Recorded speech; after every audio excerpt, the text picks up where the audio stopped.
बुद्धि का फल अकबर और बीरबल की कहानी। एक रोज की बात है कि बादशाह अकबर के दरबार में लंका के राजा का एक दूत पहुंचा।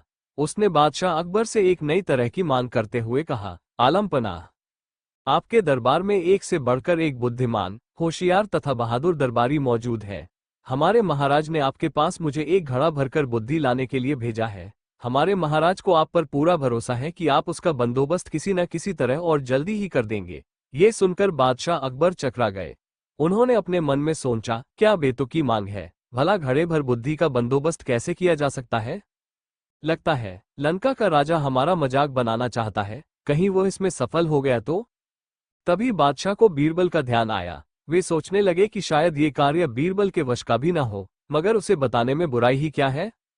जब बीरबल को बादशाह के बुलवाने का कारण ज्ञात हुआ तो वह मुस्कुराते हुए कहने लगे, आलम पनाह, चिंता की कोई बात नहीं, बुद्धि की व्यवस्था हो जाएगी, लेकिन इसमें कुछ हफ्ते का वक्त लग सकता है। बादशाह अकबर बीरबल की इस बात पर कहते भी तो क्या।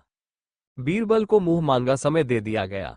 बीरबल ने उसी दिन शाम को अपने एक खास नौकर को आदेश दिया, छोटे मुंह वाले कुछ मिट्टी के घड़ों की व्यवस्था करो। नौकर ने फौरन बीरबल की आज्ञा का पालन किया। घड़े आते ही बीरबल अपने नौकर को लेकर कद्दू की एक बेल के पास गए। उन्होंने नौकर से एक घड़ा ले लिया। बीरबल ने घड़े को एक कद्दू के फूल पर उल्टा लटका दिया। इसके बाद उन्होंने सेवक को आदेश दिया कि बाकी सारे घड़ों को भी इसी तरह कद्दू के फूल पर उल्टा रख दे। बीरबल ने इस काम के बाद सेवक को इन घड़ों की देखभाल सावधानी पूर्वक करते रहने का हुक्म दिया और वहां से चले गए। बादशाह अकबर ने कुछ दिन बाद इसके बारे में पूछा तो बीरबल ने तुरंत उत्तर दिया, आलम पनाह, इस कार्य को हो चुका समझे, बस 2 सप्ताह का समय और चाहिए। उसके बाद पूरा घड़ा बुद्धि से लबालब भर जाएगा। बीरबल ने 15 दिन के बाद घड़ों के स्थान पर जाकर देखा कि कद्दू के फल घड़े जितने बड़े हो गए हैं। उन्होंने नौकर की प्रशंसा करते हुए कहा, तुमने अपनी जिम्मेदारी बड़ी कुशलतापूर्वक निभाई है, इसके लिए हम तुम्हें इनाम देंगे। इसके बाद बीरबल ने लंका के दूत को बादशाह अकबर के दरबार में बुलाया और उसे बताया कि बुद्धि का घड़ा लगभग तैयार है, और बीरबल ने तुरंत ताली बजाई। ताली की आवाज सुनकर बीरबल का सेवक एक बड़ी थाली में घड़ा लिए हुए बड़ी शान से दरबार में हाजिर हुआ। बीरबल ने घड़ा उठाया और उसे लंका के दूत के हाथ में सौंपते हुए कहा, लीजिए श्रीमान, आप इसे अपने महाराज को भेंट कर दीजिए, लेकिन एक बात अवश्य ध्यान रखिएगा कि खाली होने पर हमारा ये कीमती बर्तन हमें जैसा का तैसा वापस मिल जाना चाहिए।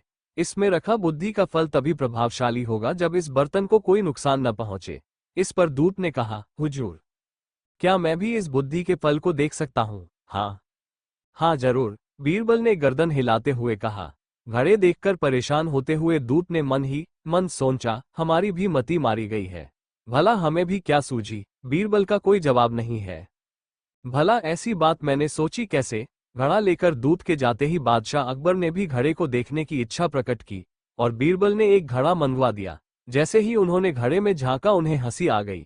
वे बीरबल की पीठ ठोकते हुए बोले, मान गए भाई, तुमने बुद्धि का क्या शानदार फल पेश किया है। लगता है इसे पाकर लंका के राजा के बुद्धिमान होने में तनिक भी देर नहीं लगेगी।